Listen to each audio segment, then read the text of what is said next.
The 2025 NFL draft conversation is currently in full swing, and everybody is talking about the top quarterback prospects. Today, I'm going to talk about the top 10 guys, but instead of going through their backstories or talking about where I think they'll go, I'm going to talk about their biggest flaw or weakness in their game that scouts have come up with. We'll get a chance to talk about Cam Ward, Shedeur Sanders, Jackson Dart, Jalen Milroe, Kyle McCord, Will Howard, Riley Leonard, Dillon Gabriel, Quinn Ewers, and Tyler Shuck. That's sort of the consensus top 10 guys for this year's draft class. Those are some of the best 10 prospects and the guys I'm going to cover.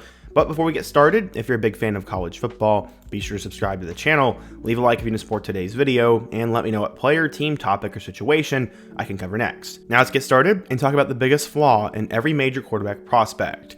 Okay, so some other guys who are going to be left out include Seth Hennigan, Curtis Rourke, and Brady Cook, but I just don't have time to talk about all these guys. We're going to focus on the top 10. At number 10, we have Tyler Shuck, and the biggest weakness in his game is obviously his age. After less than impressive stops at both Oregon and Texas Tech, Tyler Shuck was able to revive his NFL career after a great start with Louisville this past season. He reached career highs with nearly 3,200 yards and 23 touchdowns, and his long college career will mean he's ready to move into a pro-style system now. He's already gone through multiple offensive coordinators, and he's proven he can learn on the fly. His lowered peak abilities, like an average arm and decision making, won't be too much of a problem since he'll be primarily looked at as a backup type prospect. But, like another guy on this list, his biggest flaw is something he can't really change no matter how hard he tries: his age. Already, Shuck is 25 years old and will be 26 by the end of September, making him one of the oldest quarterback draft prospects since Brandon Weeden, who was 28 when he was drafted by the Browns. I actually can see Tyler having a similar career to Weeden, being a journeyman backup for a few years before retiring in his 30s. But he's a lot closer to his 30s than a lot of other quarterback prospects are, and since he doesn't have the talent to outweigh it, he might not be drafted at all or worth all of this. But who knows? I like Shuck. Okay, so the next guy we're going to talk about is Quinn Ewers. Apparently the biggest flaw in his game is his decision making. He might be Texas's best quarterback since Colt McCoy, but it doesn't mean he's going to have any better of an NFL career. With Arch Manning breathing down his neck, Quinn managed to put up 3,500 yards and 31 touchdowns in his first year in the SEC. They made the playoffs, and they showed great leadership, but his real primary question mark across the board is his situational decision-making. A few times across his college career, he's shown poor patience in the pocket, even bailing from clean pockets a few times when there were no rushers in his area. He also tends to make poor decisions with his mechanics, with pressure in his face, and even short arms passes that end up losing steam mid-throw. But his main issue and pressure is that he'll make puzzling decisions and force risky throws to receivers who are in coverage or could easily be picked off. In the NFL, these situations only increase, and a quarterback like Ewers needs to cut down his risky behavior and get better at making the right reads under pressure.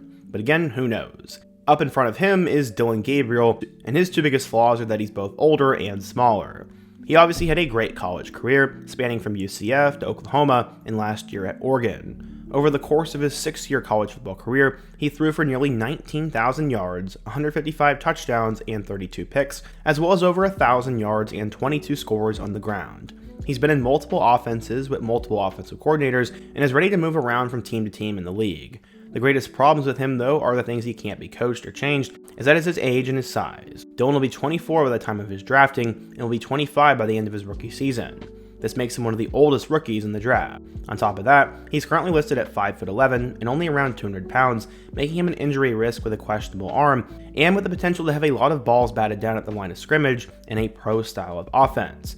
His clock is already ticking, and he may only be in the league 10 years compared to other guys who might get 12 to 15. For a GM, that is a big deal. But it's better to be older and smaller than to have a weak arm, like scouts say about Riley Leonard. Leonard transferred to a big-time program after being great at Duke, and this move was thought to help raise his draft stock. While he did lead Notre Dame to a playoff run, concerns about his playmaking ability still got brought up. He's one of the most athletic quarterbacks in this class behind Milroe, as Leonard had nearly 900 yards and 17 touchdowns, while also throwing for nearly 3,000 yards and 21 touchdowns. But he could have thrown for more if his arm wasn't weaker. He has great accuracy on shorter throws and thrives in a West Coast style system, and this allows him to make quick, short reads and let his receivers do the rest of the work. But poor lower half mechanics and a pretty weak arm means he doesn't do that well at throwing the football deep and with a lot of heat, and his bad footwork means that his consistency at mid to deep range throws is somewhat suspect. He is great at detecting pressure in the pocket, but since he isn't confident in his arm, it means he doesn't make the big play chance as often as he should, and that needs to happen if you want to be a franchise-type quarterback. In front of Ronnie Leonard, we're going to talk about Will Howard. His biggest flaw is consistency under pressure. Ohio State found a transfer gem in former four-year starter at K-State, Will Howard.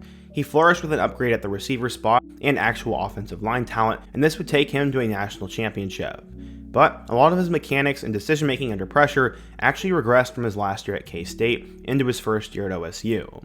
That's honestly because he didn't have to be as perfect at Ohio State as he did at K-State, and having guys like Emeka Egbuka and Jeremiah Smith Jr. will really help you out a lot. But his turnover-worthy plays actually increased from his last year at K-State to this year at OSU, which was a problem during his first 3 years at Kansas State.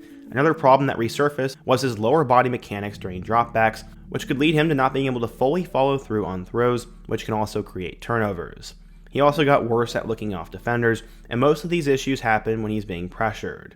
He's one of the most crisp quarterbacks in the country when he has a clean pocket, but against NFL pass rushers, he'll have a lot less time to make the right play and in the right way. We'll have to wait and see though, but the guy who he took over for, Kyle McCord, struggled with turnovers. McCord transferred to Syracuse by way of Ohio State when it became apparent that the Buckeyes were not going to give him the looks he wanted. After a year at Syracuse, his stock raised, but is it enough? He's a pocket quarterback that should go somewhere in the middle rounds of this year's draft, and he'll win with his touch and accuracy, but he'll have problems with turnovers at the next level. He had a really good year at Syracuse in 2024, throwing for a college football leading 4,800 yards and 34 touchdowns, but he had 12 interceptions. They all came from pretty much one problem he hasn't fixed yet, which is staring down his receivers. He hasn't learned to look off defenders yet, which is a problem that will make for a lot of interceptions at the NFL. He also tends to throw to his main read, meaning he hasn't spent a lot of time going through his progressions at Syracuse. This could also get him into turnover trouble at the next level, especially since he doesn't have a rocket arm or A+ mobility. His future is probably a backup type quarterback who can maybe come in and win a few games while the starter is out. Not bad. Up next, we need to talk about Jalen Milroe, as his biggest weakness is reading defenses. Just a few years ago, it looked like Jalen Milroe was going to step into the starting spot at Bama and immediately elevate their offense from what they had under Bryce Young. He was bigger and faster and had a stronger arm than Bryce did, and there was a lot of hype for what he could do at Bama. But a couple of years in and a new head coach, it seems like Jalen has fallen down draft boards a bit. He isn't just a running quarterback, as he did throw for 2,900 yards and 16 touchdowns, but also had 11 picks. The biggest area he needs to improve on is reading defenses. Part of his dual threat tendencies in college were due to the fact that he was more willing to take off and scramble than to make a play with his arm. With his athleticism, that isn't bad, but he's also struggled in reading defenses post-snap before, which is a problem since SEC defenses are very similar to NFL ones. He gets a little paranoid in the pocket sometimes with good pressure, and doesn't throw receivers open as often as he just throws to the open guy. It's why his interceptions were so high last year, but also some just don't know if Jalen Milroe actually has what it takes to be a quarterback, and some see him as a glorified athlete. I don't know if I necessarily believe that, but Milroe is the most interesting quarterback in this year's draft class. In front of him, we need to talk about Jackson Dart, and the biggest knock on his game is that he will be a system quarterback. There was a little while where Ole Miss quarterback Jackson Dart was considered one of the top players in the entire draft, not just at the QB position. But he seems to have fallen off draft boards a bit after having 4,300 yards and 29 touchdowns his senior season, and most of that has to do with the system that Ole Miss runs. Ole Miss runs a type of spread offense that limits the amount of reads their quarterback have to make. Being a system quarterback isn't always bad, since Patrick Mahomes was also a system quarterback, but Ole Miss's system actually has hurt Jackson's ability to read defenses post-snap. Because of this, he oftentimes will throw to an open receiver instead of throwing a receiver open by reading linebackers or DBs and making the anticipatory throw. On top of that, because the system of offense he runs doesn't force him to throw receivers open, his mechanics aren't as good as you'd like them to be coming out of college. He doesn't set his feet to throw, which results in him forcing passes instead of having touch. Think of him as throwing the football instead of passing it. Ole Miss's offense has failed to produce NFL quarterbacks before him, like Matt Corral, so there's a lot of risk with Jackson Dart here, but I do think he is better. Before we get to our last two, be sure to drop a quarterback I should cover in my next video, and leave a like if you want to support today's video. And number two, we have Shedeur Sanders, and his biggest knock is apparently leadership. He is physically and statistically gifted, and Sanders might be one of the best quarterbacks in this year's draft class, as he finished his senior year with 4,100 yards and 37 touchdowns. He played in an air raid offense while being sacked 42 times. Despite just being a hair under 200 pounds and 6'1", he also has a strong arm with great accuracy, with his lowest completion percentage in college being 66%. He had that as a true freshman at Jackson State. By far, his greatest weakness as a quarterback isn't physical, but mental. Some say he's not been a great leader. There are a multitude of stories of his poor leadership just from his time at Colorado. He left the field early during a loss to rival Nebraska this past season after he was pulled due to injury concerns. He didn't stay to watch his team finish the game. Before the game, he went out of his way to flex an expensive watch to Nebraska players. He also repeatedly threw his offensive line under the bus after games, blaming them for his poor performances. Even if they did allow him to be sacked a lot, it's a bad look to blame your teammates like that. He has a lot of growing up to do in some ways, but physically and athletically, he's gifted, and with the right coaching, he could be a stud at the NFL level. Okay, so our last guy is Cam Ward, and many believe his biggest flaw will be his fundamentals. He's the consensus #1 quarterback in this year's draft class, and he's mobile and has played in some of the most high-octane offenses in college. He played for Incarnate Word, Washington State, and Miami, but if he had to pick his most glaring weakness, it's his fundamentals. In 2023, his completion percentage was 67%, while he threw for 3,700 yards and 25 touchdowns, but he could be considered reckless with the football, which is a problem when he doesn't really have a rocket of an arm.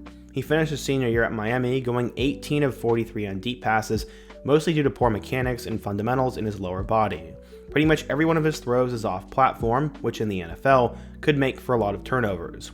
He doesn't finish through a lot of his throws, sapping them of power that they could have, and essentially short-arming a lot of passes he could have touch on.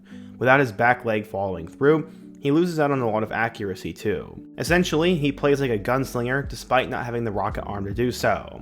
Honestly, Cam Ward is the most polished quarterback in this class though, and I guess scouts have to come up with something. He wouldn't be considered #1 if he didn't have the upside. So yeah, today we talked about the top 10 quarterbacks in this year's draft class, and went through who they were and their biggest weakness. But what do you disagree and agree with? Be sure to let me know down below. Let me know what draft style video I should do next. And also don't forget to subscribe and check out all my other videos on the end screen. Hope to see you guys again soon, but until next time, peace.